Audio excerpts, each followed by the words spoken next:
Hey, everybody. We are so excited that you're with us today for Living Imperfectly Perfect. And I am so excited because look who is here, Seth and Sean. This is so exciting. Today, we're talking about what, y'all? We're talking about overthinking. And Seth and I have determined we all do it except for Sean. Yes, very much so. I'm overthinking right now What are you thinking? what exactly we're going to be Talking talking about. about. Now we're getting to that point. Well, we were just talking about crumble cookies and their new drink that we thought had 3,000 calories, but it only has 900. 900. Sean and I go to Crumble every week to get cookies, but we only eat one bite of each cookie. Do you have something to say? I'm not an overthinker. So this past week was really hard for me and Sean. And so we want to trust God, and we really try to trust God. But we had difficult situations that came up. And I think we were overthinking some stuff, don't you? Probably, yeah. Probably all of it. So what do you do when you overthink? What you got, Seth? So the biggest thing I could come up with for overthinking, when in work, when I was doing project management, I'd always get sort of consumed thinking about the end of the project and the completion of the project. And then in doing so, I would worry about the small stuff. I'd sweat the small stuff because I'd become overwhelmed about the small stuff because I was so focused on getting to the end instead of just taking it step by step and doing the small task that leads up to getting to the big picture and the finished product. That's sort of the thing that gets me now, still to this day. In anything, as I try to map out the entire process beginning to end and try to end up at the end at the beginning. That is overthinking. Yes. That's a lot of thinking. I probably don't do enough. No, honestly. But psychology has a thing called mindfulness where it talks about not doing that. Instead, you look at the thing that's right before you and just focus on the moment that's before you. And that really is supposed to prevent the overthinking, right? Yeah. Supposed to, yeah. And that's what I ended up through project management through the years I spent into it. That was always, you got to focus on the small things, break down the small things that you can address right then to end up accomplishing the ultimate goal. But it definitely took me several years to be able to get to that point. And that's in work. It's a whole lot harder to do that in everyday life. And yeah. So especially when hard things come. yes. Yeah. Because that's the big obstacle in front of you. Yeah. Yeah. It's hard to not overthink. And so many times we're like, God's got this. But then we're like, I don't know about y'all, but then you're checking the natural things, like checking whatever you can tangibly touch instead of. So if Seth does the small stuff and you catastrophize, right? And then I just think of the same thing over and over. They're all overthinking, just different.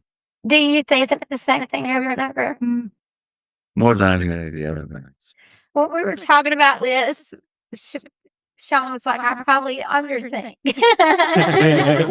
That's probably gives me more than overthinking. I hadn't thought of it, and then I'm like, oh, that's probably true.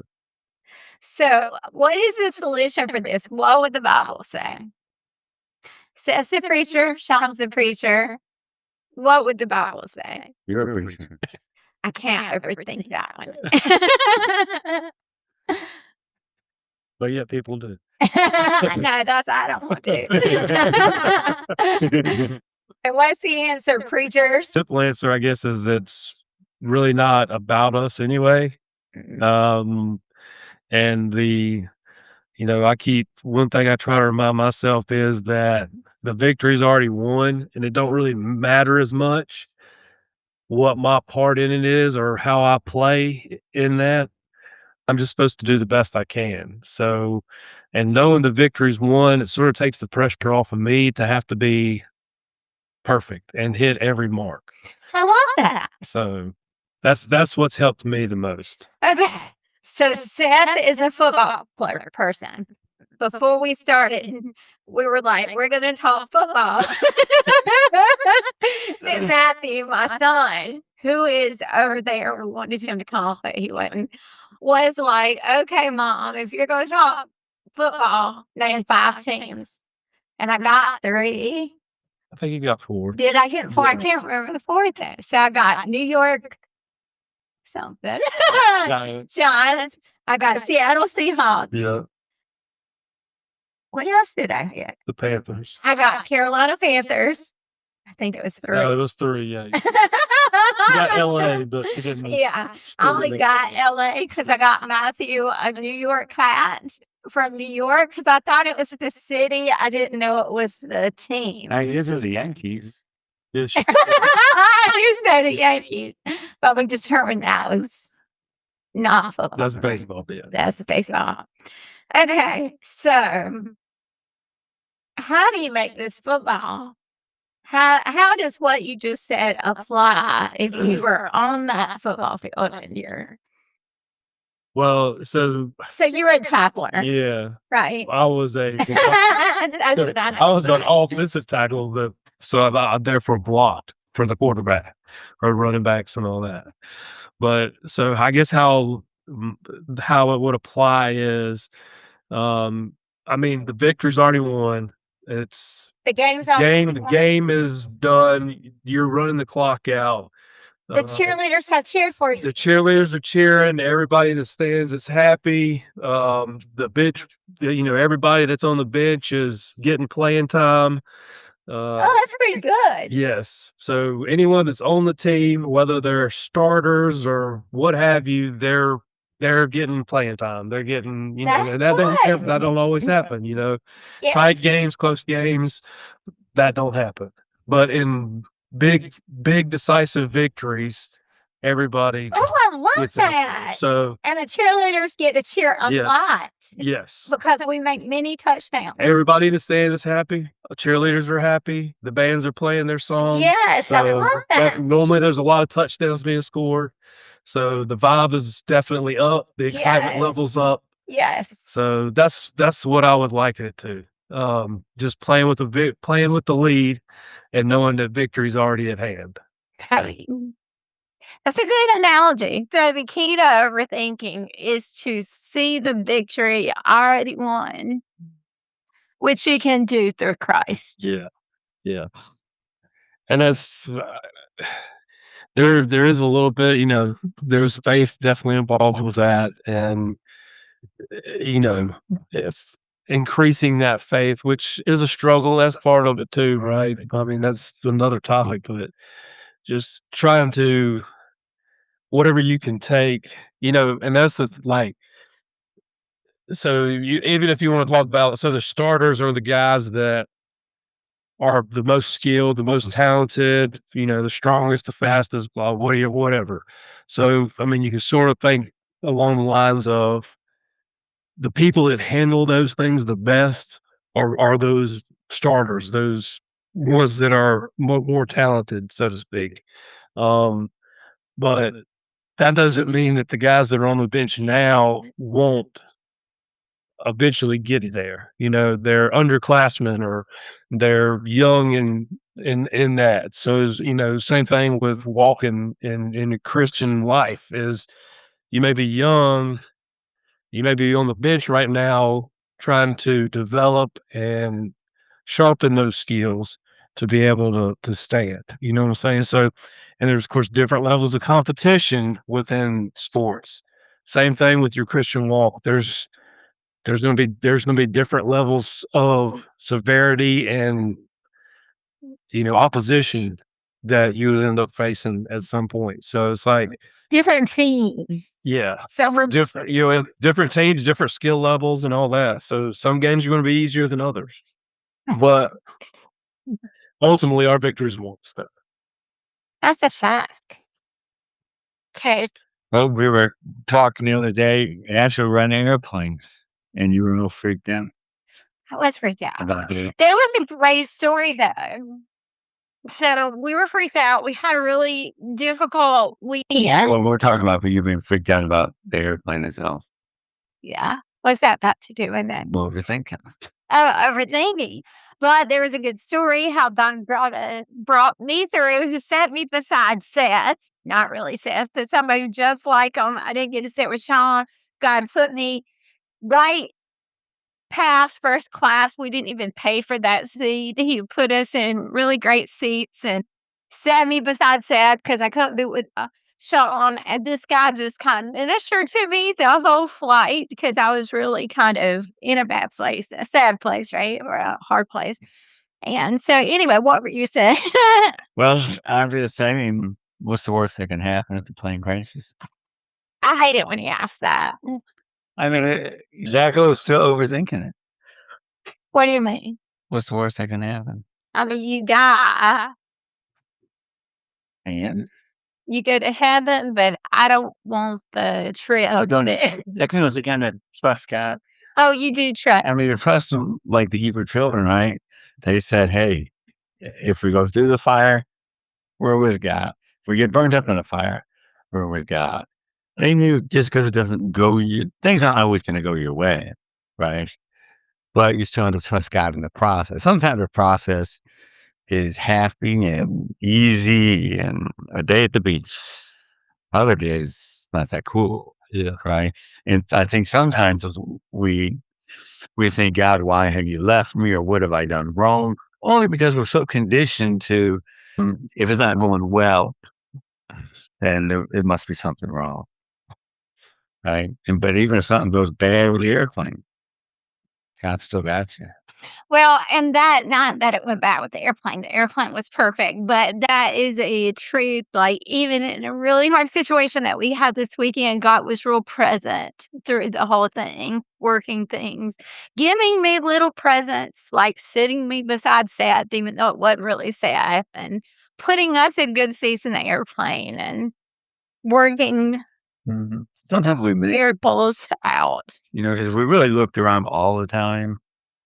I mean, if God is going to sit you next to the right person, is he going to crash the plane? Good point. So, I mean, if we looked around all the time, even when things are hard, we've realized that God is always with us. So that would be the point with what psychology says, how to be helpful. We talked about mindfulness, focusing on the thing that's right before you instead of trying to get to the big picture and making sure everything's okay. But also gratitude, just being thankful for the little things that occur along the way, even when it's hard. Yeah, it's tough.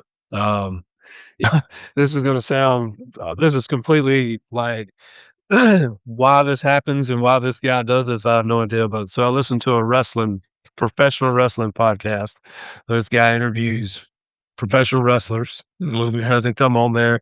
He does little talks and, where he gives his thoughts on what's happening in professional wrestling too. But anyway, he always does. He ends every show with his guests or whatever with give me 3 things you're grateful for.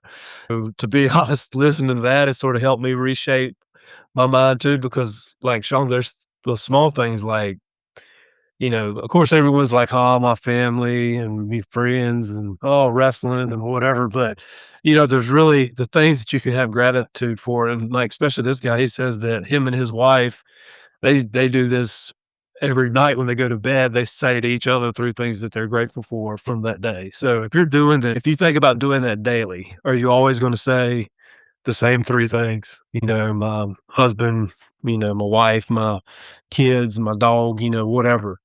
Eventually it's going to change up, So I just think that's helped me being a little bit more mindful of the things to be grateful for because, unfortunately, I do the opposite. Of course, my attention is drawn more to the negative things. Mine too. So I guess just naturally, overthinking for one, too, leads to that because I'm looking for all the negatives. Everything that could hurt me is what I'm trying to address. Yes. Yeah. So it's sort of, I guess, our defense mechanism for one is to address or to identify those things. And so that's where so much energy gets put, and not, like Sean's saying, not paying attention to those smaller things that we should be grateful for. So that is something to be mindful of. But yeah, a wrestling podcast of all things led me to that. So Well, go ahead. No, doesn't always thinking bad do something to cortisol? It does. So cortisol's the negative chemical that goes throughout your body, and it can cause all kinds of bad things, bad health problems. It causes even excess weight around your waist. I mean, it's just kind of crazy all the stuff it does. And bad thinking does do that. But on the flip side of that, gratitude, researchers at Duke have now called a super drug, because it can decrease all the negative things in your body, like high blood pressure.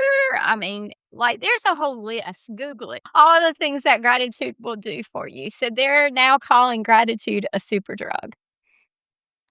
I would definitely agree with that. And y'all know I lost a lot of weight at one point. I've gained some of it back, but when I was losing that weight, I was definitely in a better place mentally, and I would say at the time where didn't have quite as much worry. And then through the worry, and then trying to dealing with all the negative stuff, then I put extra weight back on. So there is I would say definitely something to that. Everything's connected. Yeah. It is totally connected. Mind-body connection, I'm 100%. And I'm 100% sure, just from counseling people, you'll see the same illnesses and the same diagnoses, so that your mind can create a lot of health issues too. I'm pretty positive about that.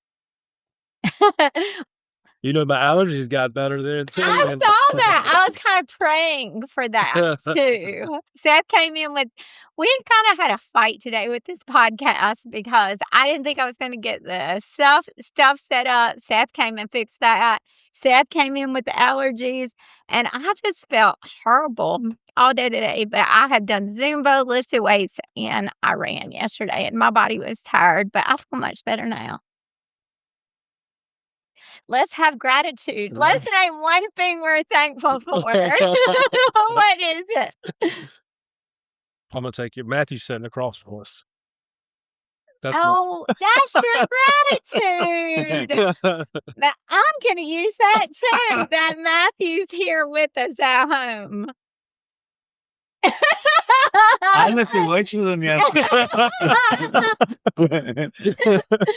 It's all about Matthew. I don't know if I'm grateful though, because I'm pretty sore from it. And Josh was coming in Friday, so.